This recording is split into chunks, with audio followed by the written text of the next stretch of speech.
Dear students, अस्सलाम वालेकुम। कल के वीडियो में हमने पढ़ा था आर्गूमेंट्स अगेंस्ट डेमोक्रेसी। आज हम पढ़ेंगे आर्गूमेंट्स फॉर डेमोक्रेसी या मेरिट्स फॉर डेमोक्रेसी या एडवांटेज ऑफ डेमोक्रेसी। तो इसका हम स्टार्ट करेंगे ये जो 1958 से लेकर 1961 का जो फेमाइन आया था साउथ एशियन रीजन में, जो फेमाइन आया था जो हिस्ट्री में रिकॉर्डेड, मतलब वर्स्ट रिकॉर्डेड फेमाइन जो वर्ल्ड में आया था, उसी से हम लेंगे। तकरीबन इस फेमाइन में तकरीबन 3 करोड़ लोग जो हैं वो इस फेमाइन से मर गए। तो उस वक़्त जो इंडिया इस फेमाइन में ज़्यादा असर जो है वो चाइना पर पड़ा। चाइना में इसमें ज़्यादा लोग इस फेमाइन से मर गए। हालांकि इंडिया और चाइना की जो इकोनॉमिक कंडीशन थी वो सेम थी, लेकिन दोनों कंट्रीज़ पर इस फेमाइन का असर अलग अलग पड़ा। कि इकोनॉमिस्ट के हिसाब से के मुताबिक जो वहाँ इसकी वजह क्या थी कि वहाँ जो डिफरेंट गवर्नमेंट पॉलिसीज़ थी जिसकी वजह से उन दोनों कंट्रीज़ पर फेमाइन का असर अलग अलग पड़ा। तो चाइना में थी वो नॉन डेमोक्रेटिक गवर्नमेंट थी, जबकि इंडिया में डेमोक्रेटिक गवर्नमेंट थी। इस वजह से दोनों कंट्रीज़ पर इसके जो असरात थे वो अलग अलग पड़ गए। कि हमने देखा कि जो नॉन गवर्नमेंट होती है वो हमने पढ़ा इसमें कि आगे पिछले वाले वीडियो में कि जो नॉन डेमोक्रेटिक गवर्नमेंट होती है वो लोगों के सामने या जो ऑटोक्रेटिक गवर्नमेंट होती है या जो डिक्टेटरशिप होती है वो लोगों के सामने जवाबदेह नहीं होती है, जबकि डेमोक्रेटिक गवर्नमेंट लोगों के सामने जवाबदेह होती है, वो अकाउंटेबल गवर्नमेंट होती है। इसलिए उस डर की वजह से कि हमें लोगों के सामने जवाबदेह होना है, वो अकाउंटेबल होते हैं, वो ऐसी पॉलिसीज़ बनाते हैं जो लोगों के हक में होती है। यही वजह है कि यहाँ से हमारा जो पहला जो आर्गुमेंट है डेमोक्रेसी का, democratic government is a better government because it is more accountable form of government. कि अगर हिंदुस्तान में ऐसा ही इफ़ेक्ट हुआ होता इस फेमाइन का जितना चाइना में था, तो यहाँ के लोग गवर्नमेंट की कॉलर पकड़ते थे, इनसे पूछते थे कि ऐसा क्यों हुआ, यहाँ क्यों लोग मर गए, उनके पास इतनी फैसिलिटीज़ क्यों नहीं थी, आप लोगों ने कितनी प्रोवाइड नहीं की थी। तो इस वजह से जो डेमोक्रेटिक गवर्नमेंट है उसको लोगों के फ़ायदे के लिए ऐसी पॉलिसी प्लान्स बनाने पड़ते हैं ताकि जब दोबारा इलेक्शन हो जाते हैं, दोबारा इनको, क्योंकि डेमोक्रेसी में हर 5 साल के बाद इलेक्शन होते हैं, तो उस वजह से उनको गवर्नमेंट को जो मेंबर्स होते हैं, लीडर जो होते हैं, इनको डर होता है कि हमें लोगों के सामने जवाबदेह होना पड़ता है, इसलिए वो अकाउंटेबल होते हैं, वो लोगों के बेटरमेंट के लिए काम करते हैं। यहाँ से हमारा जो पहला जो ये डेमोक्रेटिक जो इसका मतलब ये है कि जो डेमोक्रेसी है, जो रूलर्स हैं, इनको लोगों की जो नीड्स होती है अटेंड करना है, लोगों उनकी नीड्स जो होते हैं उनके मुताबिक चलना होता है।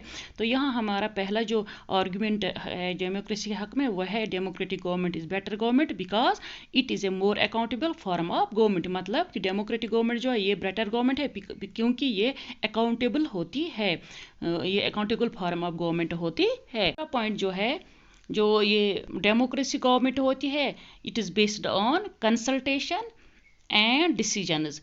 हमने जब हम डेमोक्रेसी के डिमेरिट्स पढ़ रहे थे तो वहाँ हमने एक पॉइंट पढ़ा कि डेमोक्रेटिक गवर्नमेंट में डिसीजन लेने में डिले होता है। हाँ, ये हम उसमें लिया गया था वो डिमेरिट्स डेमोक्रेसी। लेकिन ये डेमोक्रेसी जो है ये चूँकि ये based on consultation and discussion, democratic government में हमेशा डिस्कशन होते हैं, लोगों के साथ मीटिंग्स होती है, असम्बली में मीटिंग्स होती है, फिर सारे लोग, सारे लीडर्स किसी पॉलिसी पर डिस्कस करते हैं, तब वो पॉलिसी अप्रूव हो जाती है। तो इस वहाँ जल्दबाजी में कोई डिसीजन नहीं लिया जाता है। तो जबकि जो नॉन डेमोक्रेटिक गवर्नमेंट होती है वहाँ वो डेमोक्रेटिक या ऑटोक्रेटिक किंग अपनी मर्जी से कोई भी डिसीजन लोगों पर थोप सकता है, लोगों पर कोई भी पॉलिसी अप्लाई कर सकता है। लेकिन यहाँ इस वजह से डिले होता है कि यहाँ सब लोगों के साथ पहले इस पॉइंट पर या उस पॉलिसी पर डिस्कस किया जाता, तब इसको अप्रूव किया जाता है। तो यहाँ इररेस्पॉन्सिबल डिसीजंस नहीं ले जाते, जबकि नॉन डेमोक्रेटिक या ऑटोक्रेटिक गवर्नमेंट में इररेस्पॉन्सिबल डिसीजन होते हैं। तो यहाँ से हमें दूसरा जो पॉइंट है डेमोक्रेसी के हक में, वो है 10 democracy improves the quality of decision making. यहाँ decision it improves the quality of decision making. ये जब डिसीजन डिले तो होता है, लेकिन यहाँ हर एक के साथ पहले डिसीजन किया जाता है, फिर इसको अप्रूव, किसी पॉलिसी को अप्रूव किया जाता है। तो हमारा यहाँ दूसरा पॉइंट जो हक में ये हुआ कि the democracy improves the quality of decision. Third argument जो हमारा है वो है democracy provides a method to deal with differences and conflicts. तो हमें पता है कि जो हमारी कंट्री है इसमें मुख्तलिफ मज़हब के लोग रहते हैं, मुख्तलिफ ज़ातों के लोग रहते हैं, अलग कस्टम्स है, अलग रिलीजन है, अलग कल्चर है।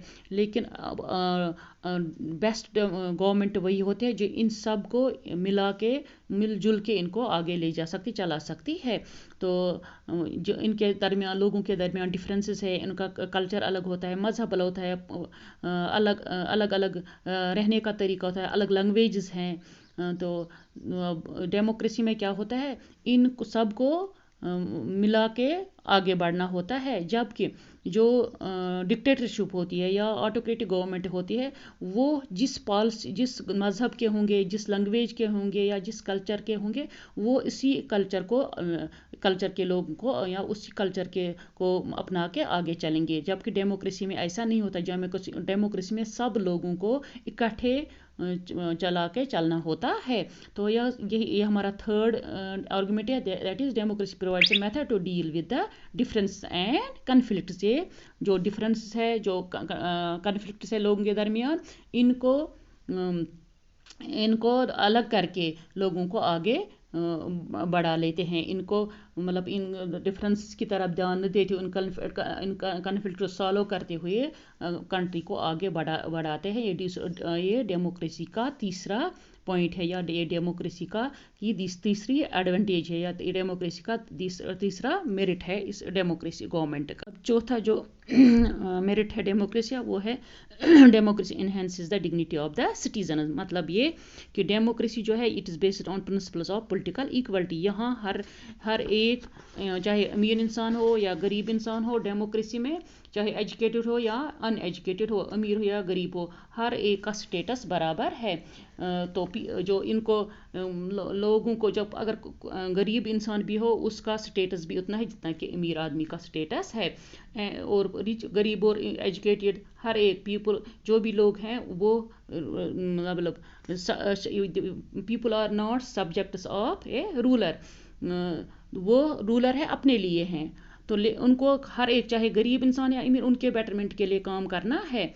चाहे वो एजुकेटेड है या अनएजुकेटेड है, लीडर को उसके लिए भी काम करना है। उसका जो हक है, वोट डालने का हक, दूसरे हुकूक जो भी है जिंदा रहने के लिए कंट्री में, जो भी कंट्री में उसके अपने हुकूक है, वो बराबर है। चाहे वो अमीर है या गरीब, चाहे रूलर पार्टी से हो या नॉन रूलिंग पार्टी से हो, उसके लिए उसमें बराबर का स्टेटस है। ये हमारा चौथा मेरिट है इसका, that is democracy enhance the dignity of a citizen. इस तरह से एक पर्सन की ये डेमोक्रेसी एक इस पर्सन की डिग्निटी जो है ये सिटीजन की इनहेंस करती है, यानी बढ़ाती है। डेमोक्रेसी का वह है, democracy is better than other form of government because it allows us to correct its own mistakes. इसका मतलब है, जब हम कभी इलेक्शन में वोट देते हैं, अपने लीडर्स को चुनते हैं, अगर वो लीडर हमारी ख्वाहिशों के मुताबिक नहीं उतरा, मीन्स कि हमारे लिए बेटर फैसले नहीं ले सकता है गवर्नमेंट में, या वो ऐसी पॉलिसियाँ बनाता है, जो ऐसी गलतियाँ करता है जो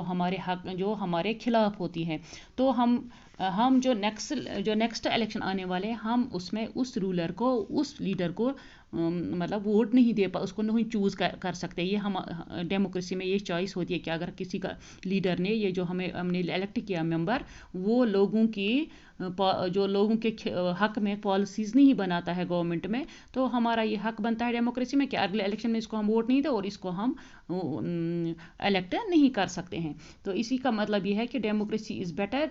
तो ये पांचवा मेरिट जो है कि democracy is better than other form of government because it allows us to correct it is own mistakes. क्योंकि जो हमने पहली मिस्टेक की है, गलती की है, हमने गलत आदमी को वोट दिया है, हम दूसरे इलेक्शन में अपनी इस गलती को सुधार सकते हैं, अपनी इस मिस्टेक को ठीक कर सकते हैं, दूसरे अच्छे लीडर को अपने वोट के ज़रिए चुन सकते हैं। तो ये हमारा पांचवा आर्गुमेंट फॉर डेमोक्रेसी था।